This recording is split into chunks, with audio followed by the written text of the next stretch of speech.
ಜ್ಯೋತಿ ಇರ್ಪೆಡೆಯಲ್ಲಿ ಭಗವದ್ ವಿಭೂತಿಯಂ ದರ್ಶಿಸುತ್ತೆ ಮುಡಿಬಾಗಿ ಮಣಿದು ಕೈಜೋಡಿಸುವೆನ ಲೋಕಗುರು ಕೃಪೆ ಇರಲಿ, ಲೋಕಕವಿ ಕೃಪೆ ಬರಲಿ, ಲೋಕ ಹೃದಯದ ಬಯಕೆ ಆಶೀರ್ವಾದವೈತರಲಿ, ಮಣಿದಿರಲಿ ಮುಡಿ ಮುಗಿದಿರಲಿ ಕೈ ಮತ್ತೆ ಮಡಿಯಾಗಿರಲಿ ಬಾಳ್ವೆ, ಜಯಿಸುಗೆ ರಸತಪಸ್ಯೆ ದೊರೆಕೊಳಗೆ ಚಿರಶಾಂತಿ ಸಿರಿಗನ್ನಡಂ ಗೆಲ್ಗೆ.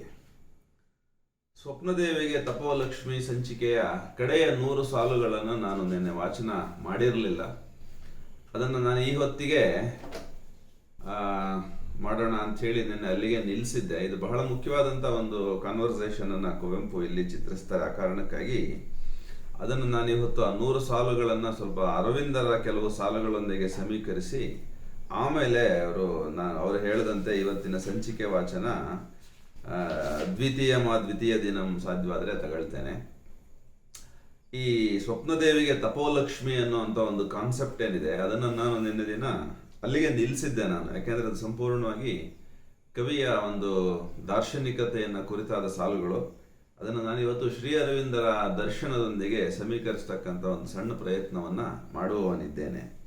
ಎಲ್ಲ ಸಹೃದಯ ಬಂಧುಗಳಲ್ಲಿ ಸವಿನಯವಾಗಿ ಪ್ರಾರ್ಥನೆ ಮಾಡೋದೇನಂತಂದರೆ, ನಮ್ಮ ಮನಸ್ಸುಗಳು ಹೇಗೆ ಎತ್ತರದ ಒಂದು ಚಿತ್ತಭಿತ್ತಿಯನ್ನು ಪಡಿತಾ ಹೋಗುತ್ತೋ ಅಷ್ಟರ ಮಟ್ಟಿಗೆ ನಮಗೆ ದಾರ್ಶನಿಕತೆ ಲಭ್ಯ ಆಗುತ್ತೆ. ಅದಕ್ಕೆ ಒಂದಷ್ಟು ಮಟ್ಟಿಗೆ ಜೀವನದೊಳಗಡೆಗೆ ಶುದ್ಧಿ ಮತ್ತು ಪ್ರಾಮಾಣಿಕ ಒಂದು ಸಾಧನೆಯನ್ನು ನಾವು ಮಾಡ್ತಾ ಹೋಗಬೇಕಾಗುತ್ತೆ. ಅದನ್ನು ನಾವು ನೋಡೋಣ ಹೇಗೆ ಅಂಥೇಳಿ.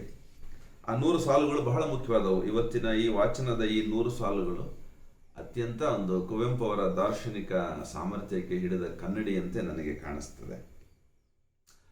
ಇಲ್ಲಿ ಇಬ್ಬರು ಅಕ್ಕ ತಂಗಿಯರ ನಡುವಿನ ಮಾತುಕತೆಯಂತೆ ಕುವೆಂಪು ಚಿತ್ರಿಸ್ತಾರೆ ಸ್ವಪ್ನ ದೇವಿಗೆ ತಪೋಲಕ್ಷ್ಮಿ ಅನ್ನುವಂಥದ್ದು. ಒಬ್ಬಳು ಸ್ವಪ್ನದೇವಿ, ಇನ್ನೊಬ್ಳು ತಪೋಲಕ್ಷ್ಮಿ. ಈ ಇಬ್ಬರ ನಡುವಿನ ಒಂದು ಸಂವಾದ ರೂಪದಲ್ಲಿ ಆತ್ಮದ ಮತ್ತು ಮನಸ್ಸಿನ ಸಂವಾದ ಹೇಗಿರಬಹುದು, ಹೇಗಿದ್ರೆ ಚೆನ್ನ ಅನ್ನೋದನ್ನು ನಾವಿಲ್ಲಿ ನೋಡಬಹುದು. ನೆನ್ನೆ ನಾಗಾಸ್ತ್ರ ಪ್ರಯೋಗ ಮಾಡಿದ್ದಾದ್ಮೇಲೆ ಸಮಸ್ತ ವಾನರ ಸೇನೆ ಪ್ರಜ್ಞಾಹೀನರಾಗಿ ರಣಮೇಧಿನಿ ಒಳಗಡೆಗೆ ಸ್ತಬ್ಧತೆಯನ್ನು ಆವರಿಸಿಕೊಳ್ತು ಕಡೆಯದಾಗಿ. ಅದನ್ನು ನೋಡಿದಂಥ ಮೇಘನಾಥ ಅತ್ಯಂತ ಹೆಮ್ಮೆಯಿಂದ ತನ್ನ ಲಂಕೆಗೆ ವಾಪಸ್ಸಾಗ್ತಾನೆ, ಕಪಿಸೇನೆಯನ್ನು ಸಂಪೂರ್ಣವಾಗಿ ಸೋಲಿಸಿದ ಒಂದು ಹುಮ್ಮಸ್ಸಿನಿಂದ.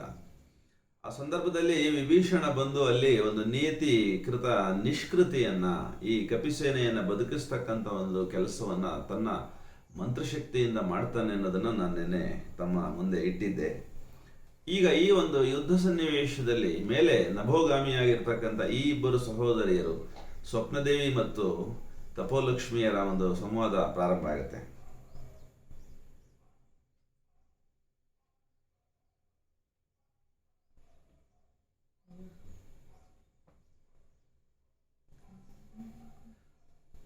ತೊರೆ ತಂಗೆ ಶೋಕಮಂ ತೊರೆ ತಂಗೆ ಕಂಬನಿಯ ನೊರೆಸು, ಸ್ವಪ್ನಲಕ್ಷ್ಮಿಗೆ ಧೈರ್ಯವಿತ್ತಳೋ ತಪೋಲಕ್ಷ್ಮಿ, ಕಾಣ್ ಅಲ್ಲಿ ಧರ್ಮಶಕ್ತಿಯೇ ರಾಮ ಪಕ್ಷದಲ್ಲಿ ನಿಂತು, ನೋಡೋ ಅಲ್ಲಿ ಧರ್ಮಶಕ್ತಿಯೇ ರಾಮ ಪಕ್ಷದಲ್ಲಿ ನಿಂತೋ ಎಂತು ಹೋರಾಡುತ್ತಿದೆ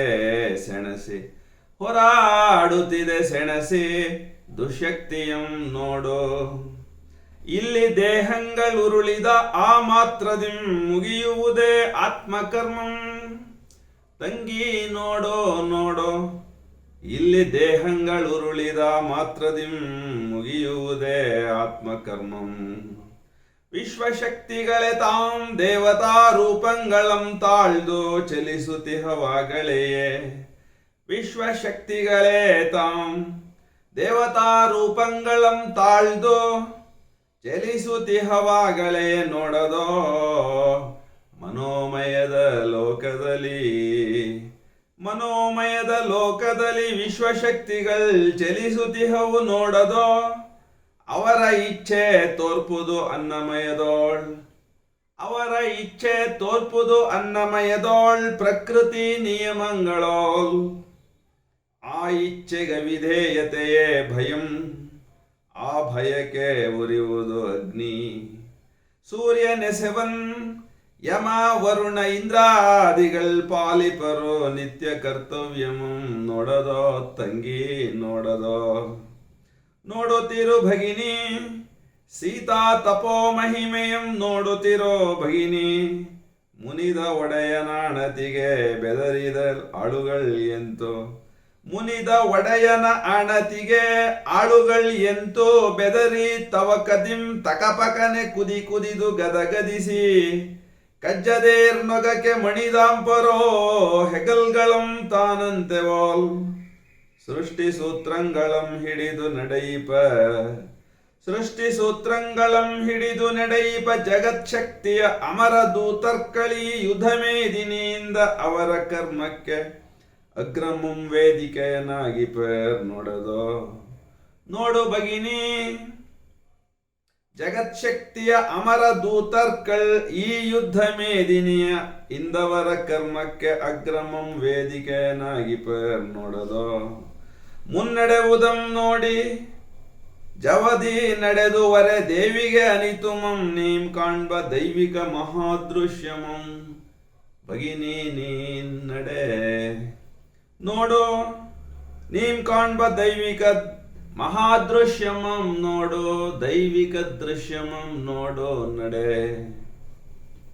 ನೋಡಿ ಆ ಯುದ್ಧ ಮೇದಿನಿಯಲ್ಲಿ ಎಲ್ಲ ಮೂರ್ಛಿತರಾಗಿ ಮಲಗಿರ್ತಕ್ಕಂಥ ಸಮಸ್ತ ಕಪಿಸೇನೆಯನ್ನ ಉದ್ದೀಪನಗೊಳಿಸ್ತಕ್ಕಂಥ ವಿಶ್ವಮಂತ್ರ ಶಕ್ತಿ ಸ್ಫೂರ್ತನಾಗಿರ್ತಕ್ಕಂಥ ವಿಭೀಷಣನ ಮಂತ್ರ ಉಚ್ಚಾರಣೆ ಆಗ್ತಾ ಇದ್ದ ಹಾಗೆಯೇ ಆ ಯುದ್ಧ ಭೂಮಿ ಒಳಗಡೆಗೆ ದೇವತಾ ಶಕ್ತಿಗಳು ಕಾರ್ಯ ಶುರು ಮಾಡಿದ್ರಂತೆ.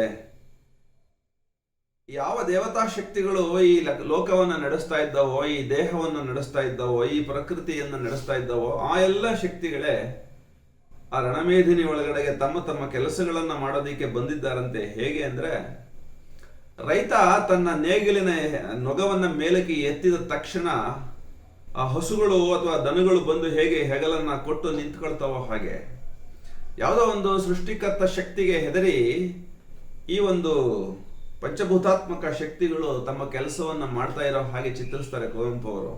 ಅಂದ್ರೆ ಈ ಪ್ರಕೃತಿಯಲ್ಲಿ ನಡೀತಾ ಇರ್ತಕ್ಕಂಥ ಯಜ್ಞ ಏನಿದೆ, ಭಗವಂತನ ಕಾರ್ಯ ಏನಿದೆ, ಅದಕ್ಕೆ ಪ್ರಕೃತಿ ಶಕ್ತಿಗಳು ಅನಿವಾರ್ಯವಾಗಿ ತಮ್ಮ ತಮ್ಮ ಕೆಲಸವನ್ನು ಅತ್ಯಂತ ವಿಧೇಯಪೂರ್ಣವಾಗಿ ಮಾಡಬೇಕು. ಹಾಗೆ ಮಾಡ್ತವೆ. ಅದನ್ನ ನೀನು ನೋಡು. ಆ ವಿಶ್ವಶಕ್ತಿಗಳೇ ಇವತ್ತು ದೇವತಾ ರೂಪಗಳನ್ನ ಚಲಿಸಿ ಈ ಯುದ್ಧ ಭೂಮಿ ಒಳಗಡೆಗೆ ಸತ್ಶಕ್ತಿಗಳ ಪರವಾಗಿ ತಮ್ಮ ಕೆಲಸವನ್ನು ಹೇಗೆ ಮಾಡ್ತವೆ ನೋಡು.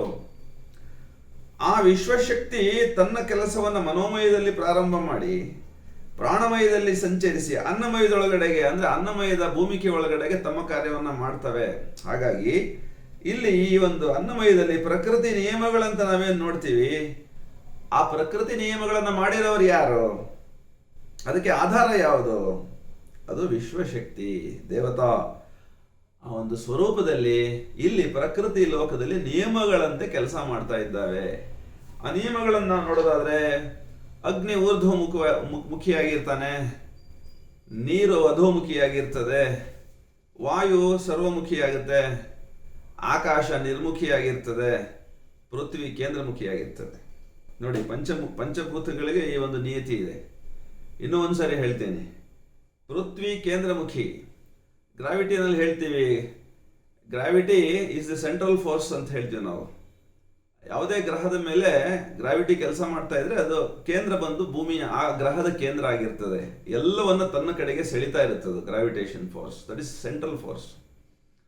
ಹಾಗೇನೆ ನ್ಯೂಕ್ಲಿಯರ್ ಫೋರ್ಸಸ್ ಅನ್ನ ಸೆಂಟ್ರಲ್ ಫೋರ್ಸಸ್ ಅಂತ ಹೇಳ್ತೀವಿ ನಾವು.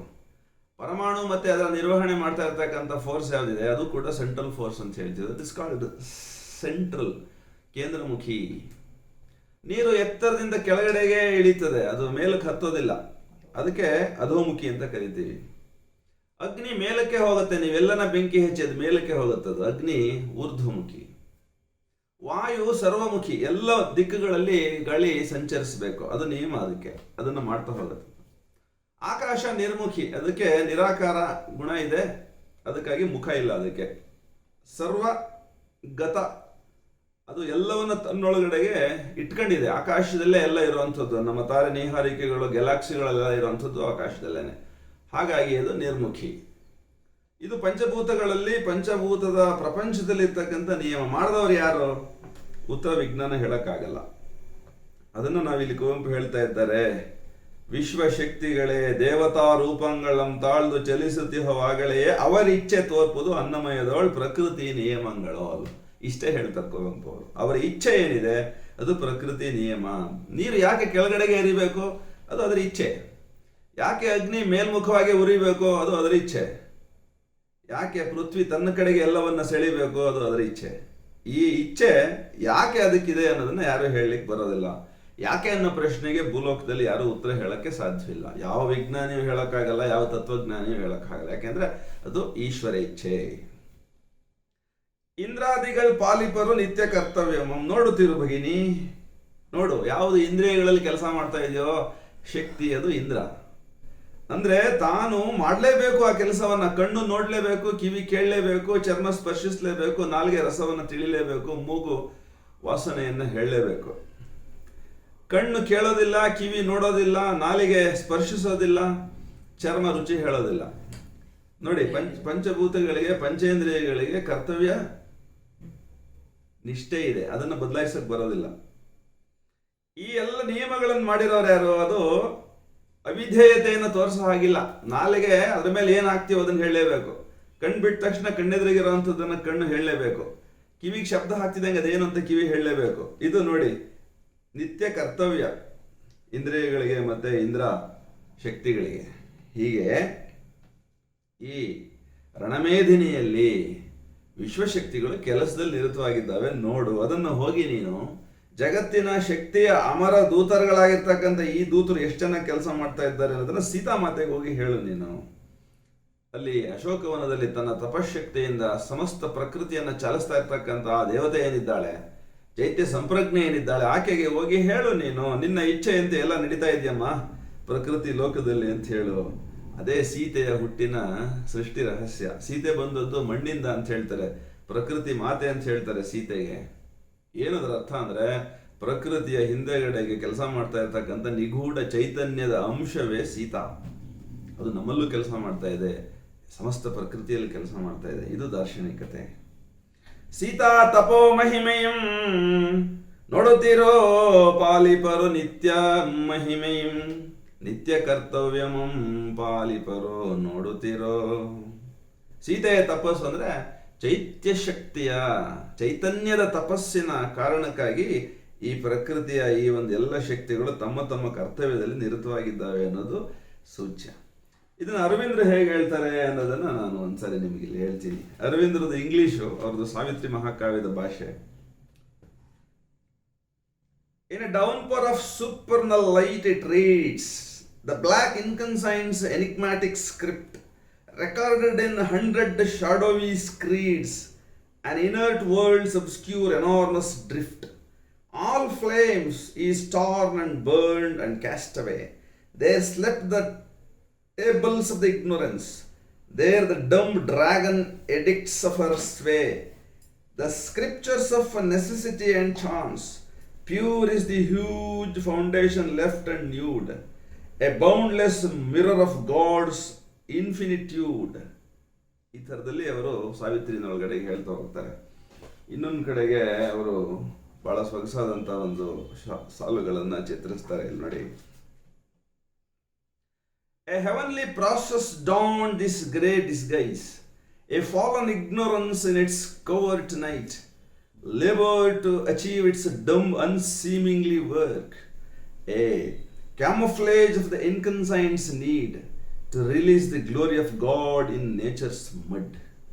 ನೋಡಿ, to release the glory of God in nature's mud.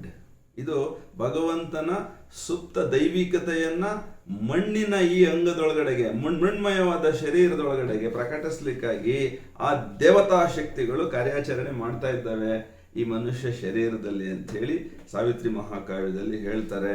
ಅದನ್ನು ಕುವೆಂಪು ಕನ್ನಡದಲ್ಲಿ ಸೊಗಸಾಗಿ ರಾಮಾಯಣ ಕಾವ್ಯದೊಳಗಡೆ ಹೀಗೆ ಹೇಳ್ತಾರೆ. ತಕಪಕನೆ ಕುದಿ ಕುದಿದು ಗದಗದಿಸಿ ಮಣಿದು ಆಂಪರೋ ಹೆಗಲ್ಗಳಂ ತಾಮಂತೆ ಸೃಷ್ಟಿ ಸೂತ್ರಂಗಳಂ ಹಿಡಿದು ನಡೆಯಿಪ ಜಗತ್ಶಕ್ತಿಯ ಅಮರ ದೂತರ್ಕಳಿ ಯುದ್ಧ ಮೇದಿನಿ ಇಂದವರ ಕರ್ಮಕ್ಕೆ ಅಗ್ರಮಂ ವೇದಿಕೆಯನಾಗಿ ಪರ್ ನೋಡು ಬಾ ಭಗಿನಿ. ಆ ದೇವತಾ ಶಕ್ತಿಗಳು ತಮ್ಮ ಕರ್ತವ್ಯಕ್ಕೆ ಯುದ್ಧ ಭೂಮಿಕೆಯನ್ನಾಗಿ ಮಾಡ್ಕೊಂಡಿದ್ದಾರೆ ಈ ದೇವತಾ ಸೃಷ್ಟಿಯಾಗಿರ್ತಕ್ಕಂಥ ದೇಹವನ್ನ ಅನ್ನೋದನ್ನ ಕುವೆಂಪು ಇಲ್ಲಿ ಹೇಳ್ತಾ ಇದ್ದಾರೆ.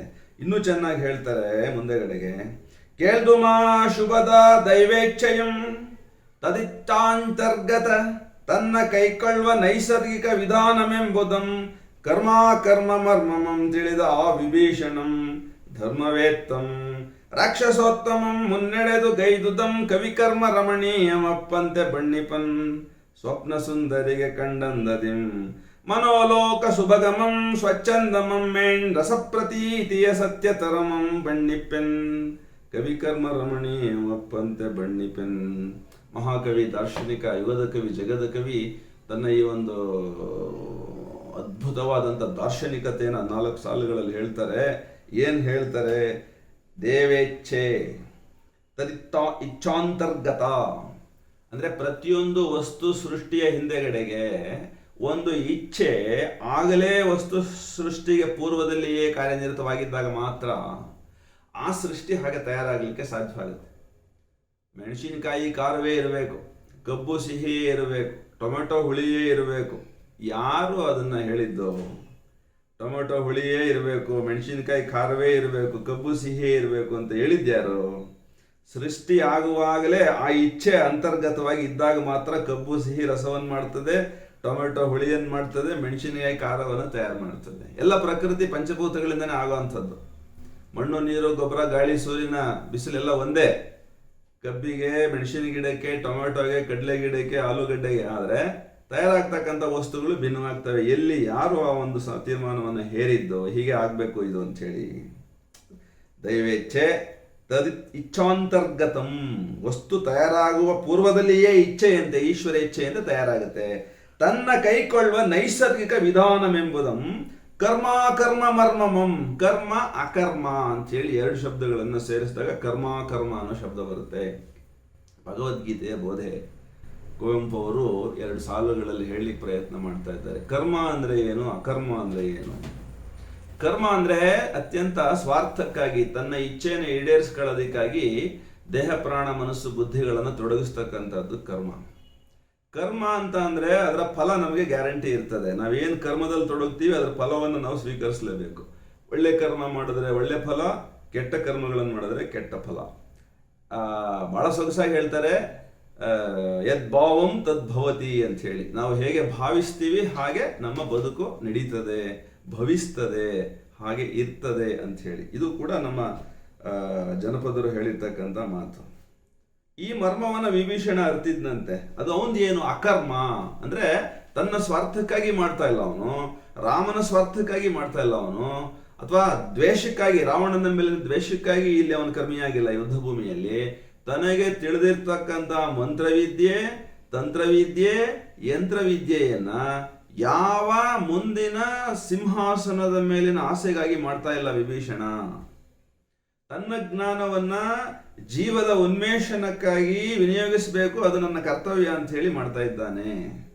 ಅಂದ್ರೆ ನಾವು ಕರ್ಮಿಗಳಾಗಬೇಕು, ಸ್ವಾರ್ಥ ಇಲ್ಲದಂತಹ ಮನಸ್ಥಿತಿಯಲ್ಲಿ, ಯಾವ ನಿರೀಕ್ಷೆಯೂ ಇಲ್ಲದ ಮನಸ್ಥಿತಿಯಲ್ಲಿ ಕರ್ಮಿಗಳಾಗಬೇಕು. ಅದನ್ನು ಅಕರ್ಮ ಅಂತ ಹೇಳಿ ಕರೀತಾರೆ. ಇನ್ನು ಸಕರ್ಮ ಅಂತ ಇನ್ನೊಂದಿದೆ ಶಬ್ದ.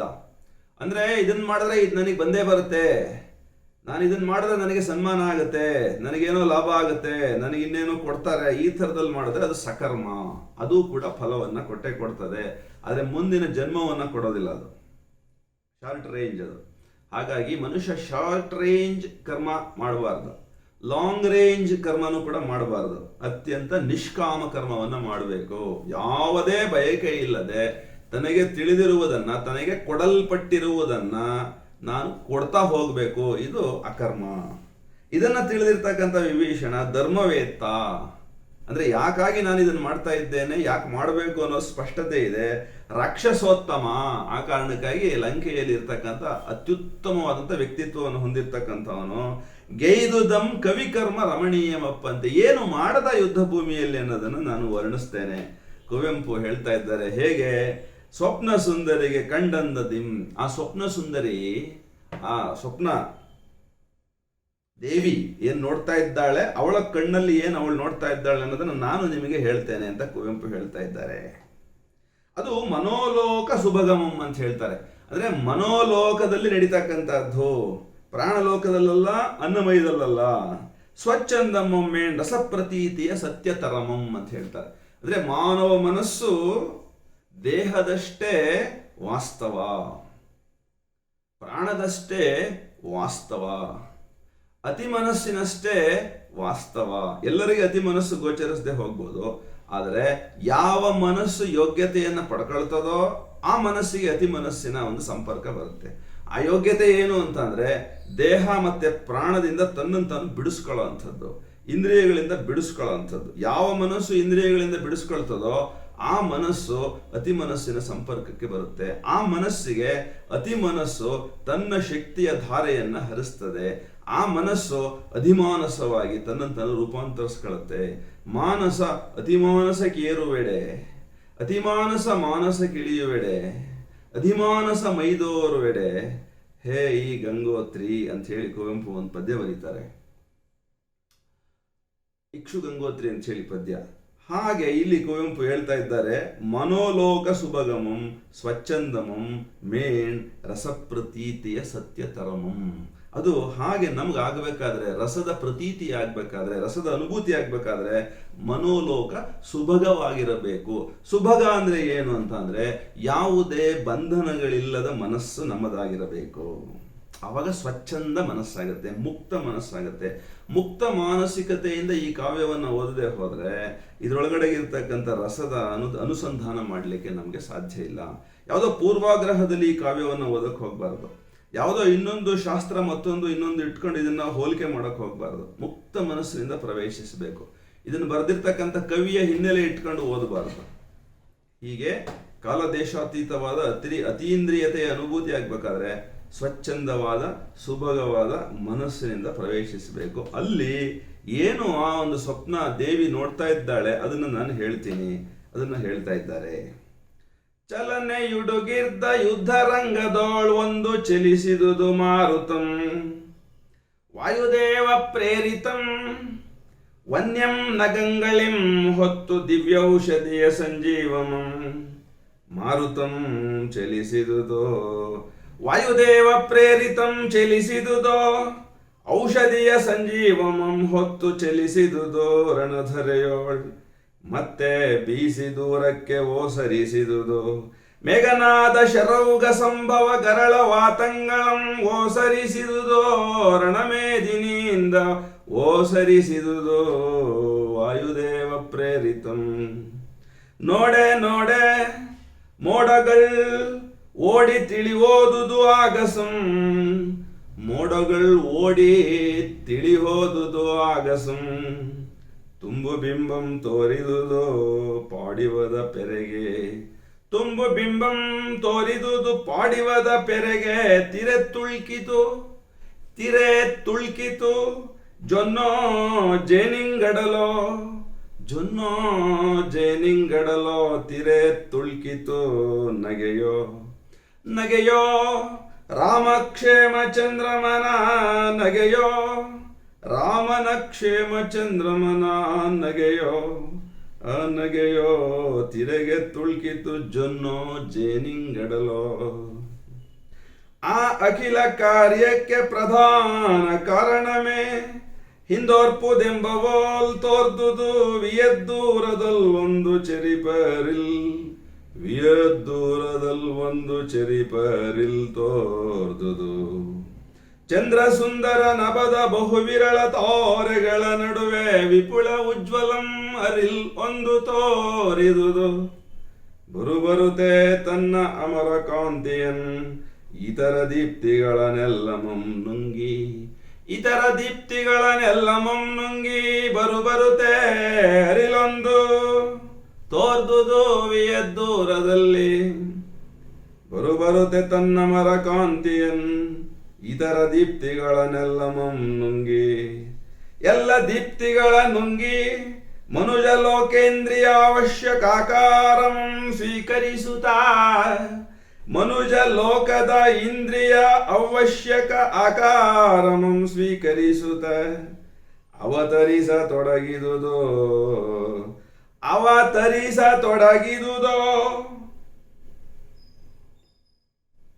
ಲಂಕಾ ಬಹಿರ್ಭೂತಮ ಯುದ್ಧ ಮೇದಿನಿಗೆ ತಾರೆಯ ತೆರದಿ ತೋರುತೆ ಮೊದಲ್ ಬರುತೆ ಖಗಾಕಾರಂ ತಳೆಯುತ್ತೆ ಮನುಷ್ಯ ತನುವಾಂತು ತಿರೆಗೆ ಇಳಿದುದು ಆ ದಿವ್ಯ ತೇಜಂ ಮನುಷ್ಯ ತನುವಾಂತು ತಿರೆಗೆ ಇಳಿದುದು ದಿವ್ಯ ತೇಜಂ ಇಳಿದುದು ಸ್ವರ್ಗ ಸಂಭವ ಸುವರ್ಣೋಜ್ವಲ ಪರ್ಣ ಪಕ್ಷಗಳ ಸೆದು ಭುಜಧ್ವಜಂಗಳನೆ ಪೊಣ್ಮೆ ಥಳಥಳಿಸಿದುವು ದಿವ್ಯ ವಕ್ಷಾಂಬರದಿ ಥಳಥಳಿಸಿದುವು ದಿವ್ಯ ವಕ್ಷಾಂಬರದಿ ಫಲ್ಗುಣೋದಯ ರವಿಯ ರೋಚಿಗಳನಲ್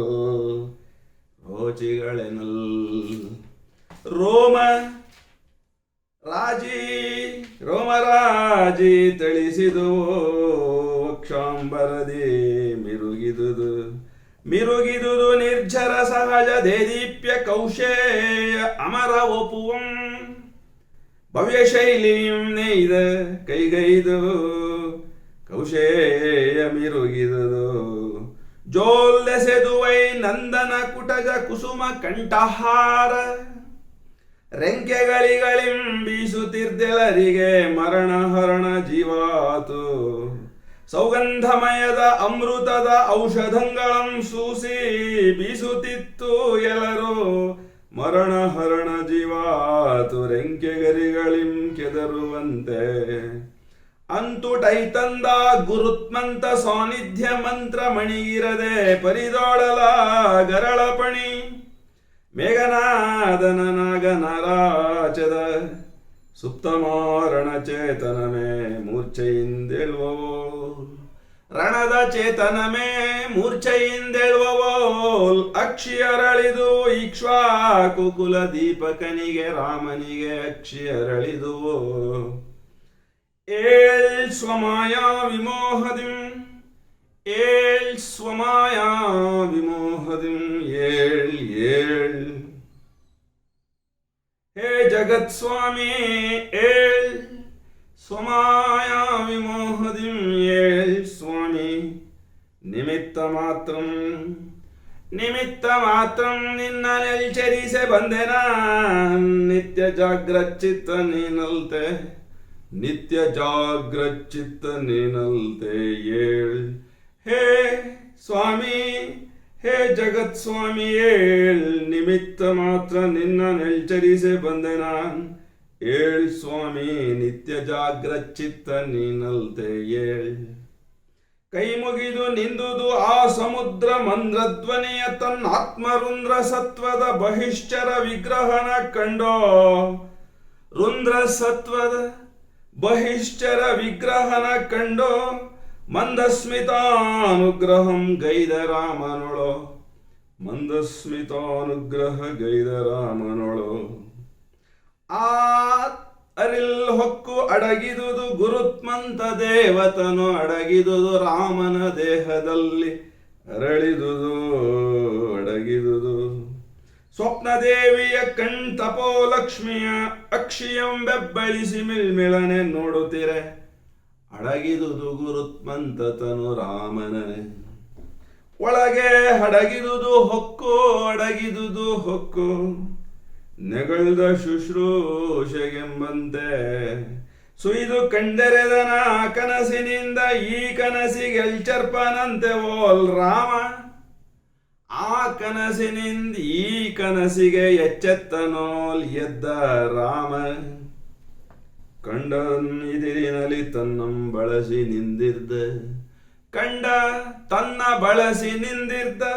ಕವಿಮುಖ್ಯ ನಾಯಕ ಮುಖಂಗಳಂ ಕಂಡ ದುಃಖ ಕರ್ದಿಂಗಳಿಂ ಹರ್ಷ ಬೆಳ್ದಿಂಗಳ್ಗೆ ದಾಂಟಿ ಬರುತ್ತಿರ್ಪುದಂ ಕಂಡ ತೊರೈ ತಳ್ಳಂಕಮಂ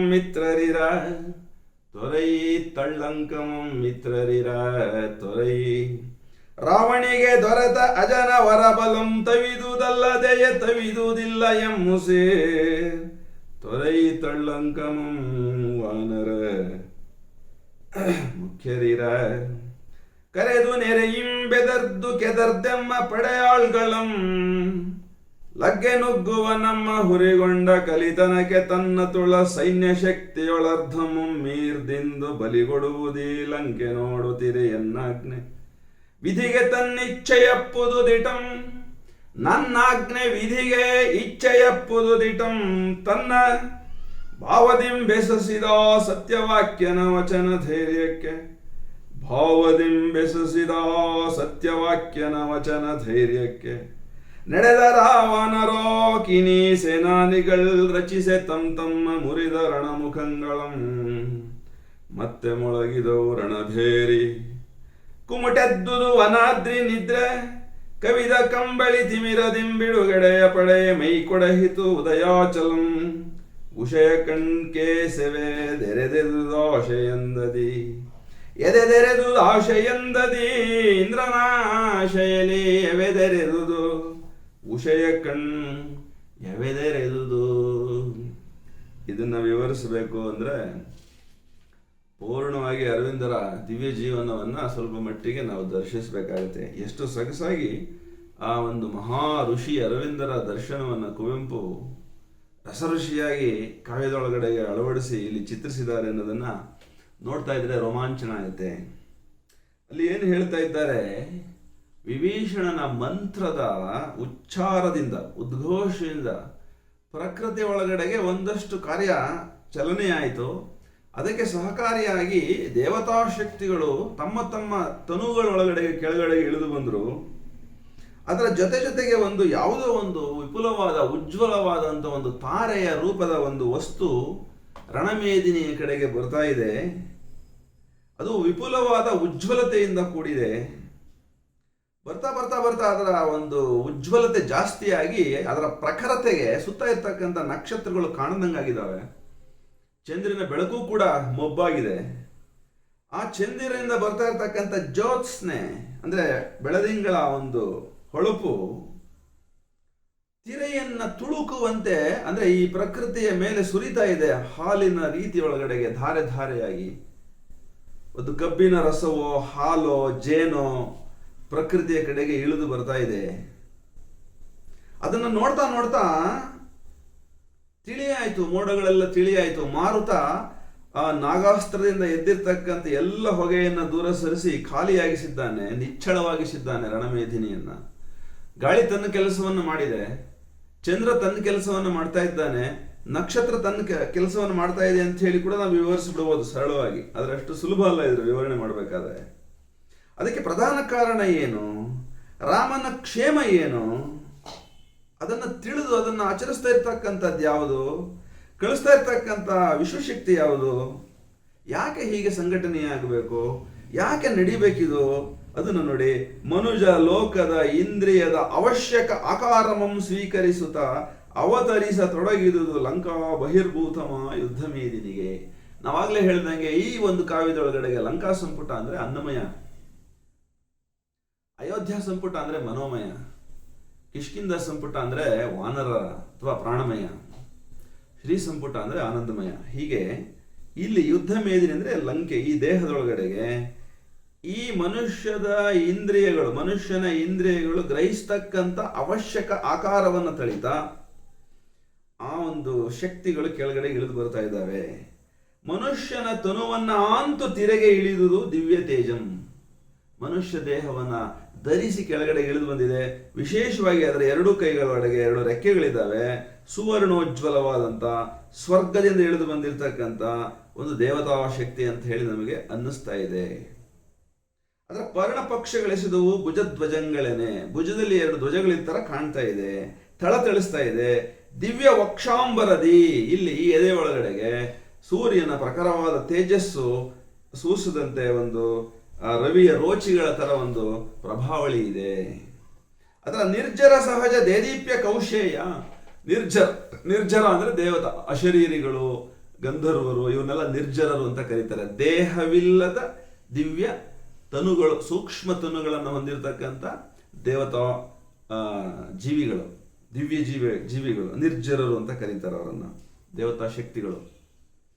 ಆ ಒಂದು ದೇವತಾ ಶಕ್ತಿಗಳಿಗೆ ಸಹಜವಾದ ಪ್ರಖರವಾದ ಒಂದು ಹೊಳಪನ್ನ ಹೊಂದಿರತಕ್ಕಂಥ, ಭವ್ಯ ಶೈಲಿಯಿಂದ ಬಂದಿರತಕ್ಕಂಥ ಒಂದು ಗುರುತ್ಮಂತ ತನು ರೂಪವನ್ನು ಪಡೆದಿರ್ತಕ್ಕಂಥ ನರತನುವನ್ನು ಆಶ್ರಯಿಸಿರ್ತಕ್ಕಂಥ ಒಂದು ವ್ಯಕ್ತಿತ್ವ ಬಂದು ರಾಮನ ಶರೀರದಲ್ಲಿ ಅಡಗಿತಂತೆ, ರಾಮನ ಶರೀರದೊಳಗಡೆಗೆ ಸೇರ್ಕೊಳ್ತಂತೆ.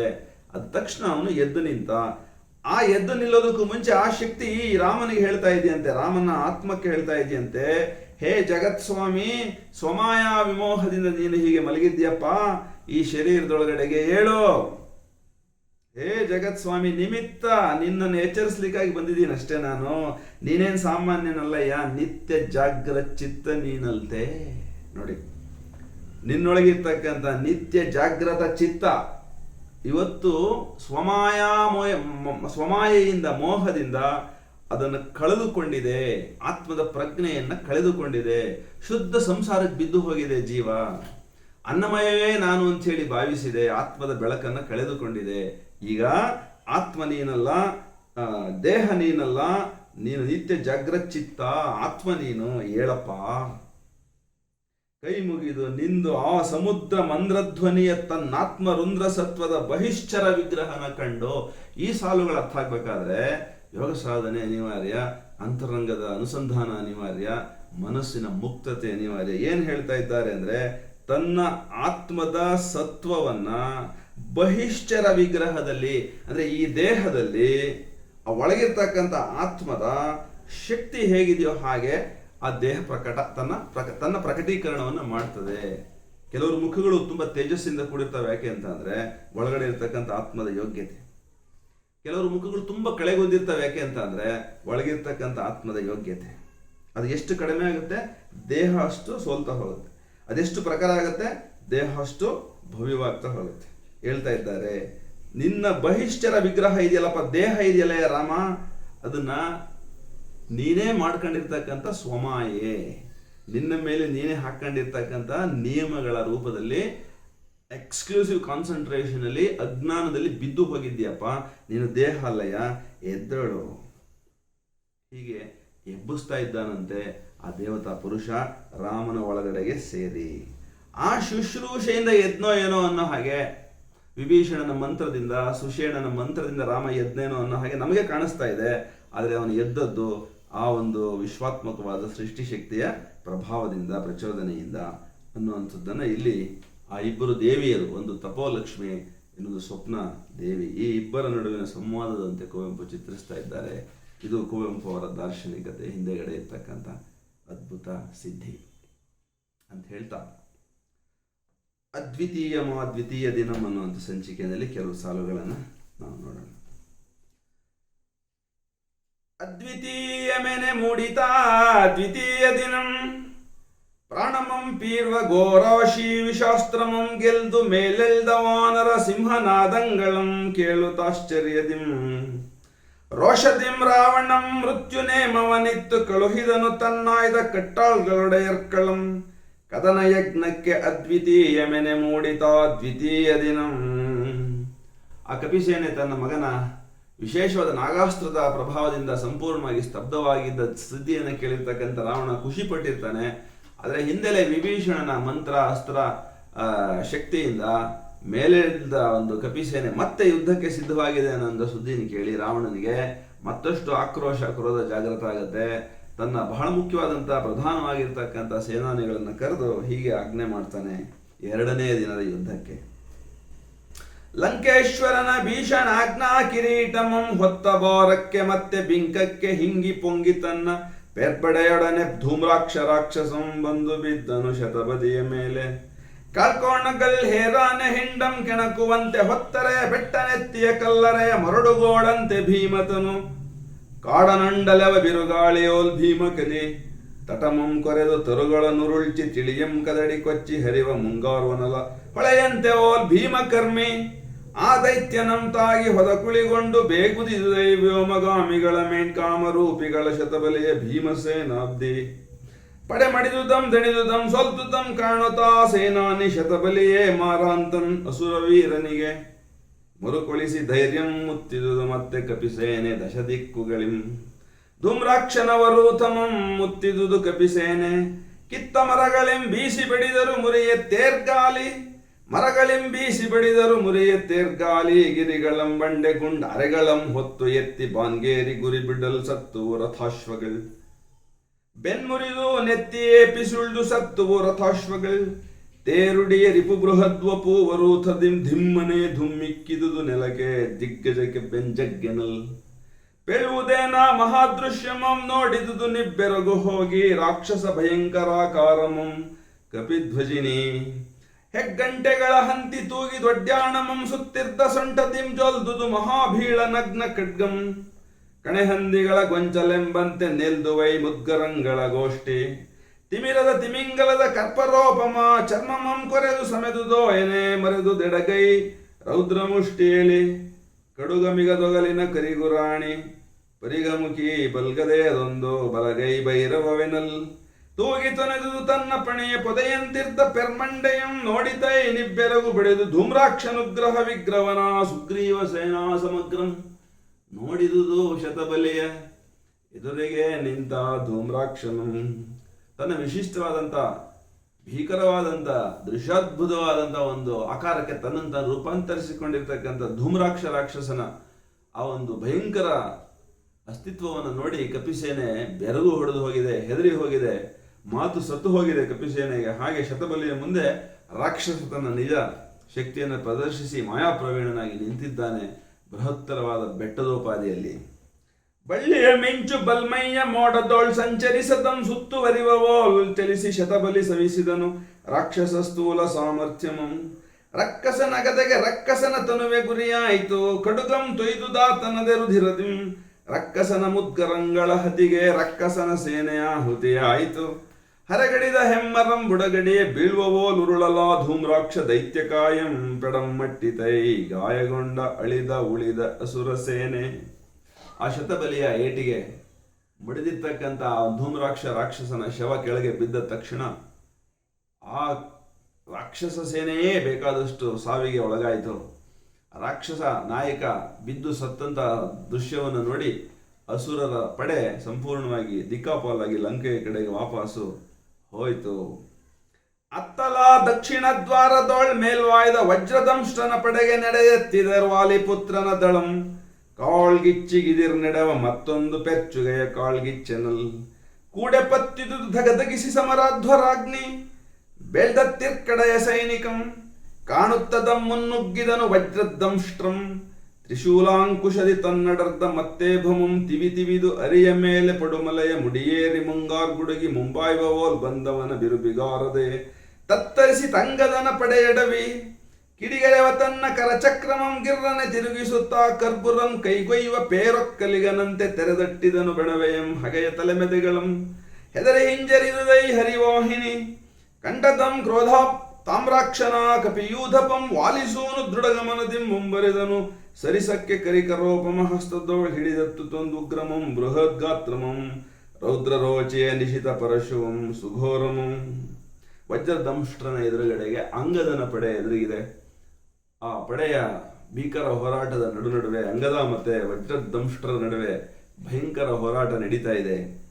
ಪಡುಮಲೆಯ ಕಾಡೊಳ್ವಂಟಿಗ ಹಂದಿ ಮಲೆವುದೆಂತುಟೋ ತನ್ನ ನಡೆಹಾಯುವ ಹೆಬ್ಬುಲಿಗೆ ಅಂತೆ ಸೆಳೆತ. ವಜ್ರದಂಷ್ಟ್ರಂ ಪುರಂದರ ಸುತನ ಸುತಗೆ ಹುಂಕರಿಸಿದನ್ ದಾಡೆಗಡಿದನ್ ಕೆಂಗಣ್ಗಳಿಂ ನೋಡಿದನ್ ತನ್ನ ನೆವೆ ಇಡದೆ ನೋಳ್ಪಾತನಂ. ನವಿರ್ನಿಮಿರಿದನ್ ಸುಯ್ದನ್ ಕೋರೆಗಳ ನಿರಿವಂತೆ ದಂಷ್ಟ್ರಮಯ ಚಕ್ರದಿಂ ಘರ್ಗರ ಧ್ವನಿ ಪೊಣ್ಮಿ ಬೀಸಿ ಪೊಯ್ದನ್. ಬರ್ಪ ಚಕ್ರಾಯುಧಕ್ಕೆ ತನ್ನ ಕೈಯ ಕರ್ಪರವನೊಡ್ಡಿ ಬಲ್ಗೊಡಲಿಯಿಂದಿಟ್ಟ ನಂಗದನ. ಇವದನ್ ಮೂರ್ಧ್ನಿ ಬಿರಿದು ಮಿದುಳಂ ವಾಂತಿ ಗೈವಂತೆ ತತ್ತರಿಸಿ ಕೋಡೊತ್ತಿ ಮಗ್ಗುಲಿಕ್ಕಿತು ಮತ್ತವಾರಣಂ. ನೆಗೆದು ಚಂಗನ ನೆಲಕ್ಕೆ ಕಂಗನೆ ಕನಲಿ ಕೈಗೆ ಸಿಕ್ಕಿದ ಕೈದುವ ಮುಸಲಮಂ ತುಡುಕಿ ಹಿಡಿದು ಮೇಲ್ವಾಯ್ದ ರಾಕ್ಷಸನ ತಲೆಗೆ. ಕಲಿವಾನರಂ ಅಂಗದಂ ಗಿರಿವೀಸಲೊಡನೆ ತೊಪ್ಪನೆ ತೊಯ್ದು ಕೆಂಪಾಯಿತು ರಾಕ್ಷಸ ರುದಿರ ಸಿಕ್ತಮಾಸಿತ ಪರಶು ಜಿಹ್ವೆ. ಚಿಪ್ಪೊಡೆದು ದಸುರ ಮಂಡೆಗೆ ಭಯಂಕರವಾಗಿ ಕಣ್ಬಸಿದ ಅಂತಸ್ತಮಂ. ಬಿದ್ದನವನಿಗೆ ನಿಶಾಚರಂ ಕೂಡೆ ಬಿದ್ದುದು ಧೈರ್ಯ ಅಸುರರಿಗೆ. ಹಗೆಯ ಹಳು ಬಯಲೇಳೆ ನುಗ್ಗಿ ಸವರೆದ ನಂಗದಂ. ಪೌರುಷಾತಪಕ್ಕೆ ಕುದಿ ಕುದಿದ ಆವಿಯಾದುದೋಯನೆ ಮುಗಿಲವೋಲ್ ಸಗ್ಗಕ್ಕೇರ್ದುದು ಶತ್ರು ಜೀವನಂ. ಆ ಅಂಗದನ ಭಯಂಕರ ಹೋರಾಟದ ತುತ್ತ ತುದಿಯಲ್ಲಿ ವಜ್ರದ್ರಂಷ್ಟ್ರ ಕೂಡ ತನ್ನ ಸಾವನ್ನು ಕಂಡಿದ್ದಾನೆ. ಅದರ ಜೊತೆಗೆ ಸಹಸ್ರ ಸಹಸ್ರ ಸಂಖ್ಯೆಯಲ್ಲಿ ಅಸುರರ ಪ್ರಾಣಗಳು ಕೂಡ ಸ್ವರ್ಗಕ್ಕೆ ಏರ್ತಾ ಇರೋ ಆವಿಯಂತೆ ಮೇಲ್ಗಡೆ ಹೋಗ್ತಾ ಇದ್ದಾವೆ, ದೇಹಗಳ ಕೆಳಗಡೆಗೆ ಬಿದ್ದಿದ್ದಾವೆ. ಹೀಗೆ ಆ ಒಂದು 2ನೇ ದಿನದ ಯುದ್ಧ ನಡೆದಿದೆ. ಇನ್ನು ಮುಂದಿನ ಯುದ್ಧದ ವರ್ಣನೆಯನ್ನ ನಾಳೆ ನೋಡೋಣ ಅಂತ ಹೇಳ್ತಾ, ಓಂ ನಮೋ ರಾಮಾವತಾರ ಕಿರ್ನಡಿಯನಲ್ ಮೂಲ ವಿಗ್ರಹ ಕೆತ್ತಿದುತ್ಸವದ ಪಡಿಯನಲ್ ನನ್ನೊಳಿ ರಾಮಾಯಣ ಅವತಾರವನೆತ್ತಿಮೇಣ್ ಸರ್ವ ಭಾಷಾಮಯಿ ಭಗವತಿಯ ಹೂವಡಿಯ ಕನ್ನಡದ ಸಿರಿಗುಡಿಯ ನುಡಿಯ ಕಣ್ಪಡಿಮೆಯೋಳ್ ಕಡೆದು ಮೂಡಿಹ ನಿತ್ಯ ರಾಮನಿಗೆ ಓಂ ನಮೋ ನಮಃ ಓಂ ನಮೋ ನಮಃ. ಓಂ ಶಾಂತಿ ಶಾಂತಿ ಶಾಂತಿ.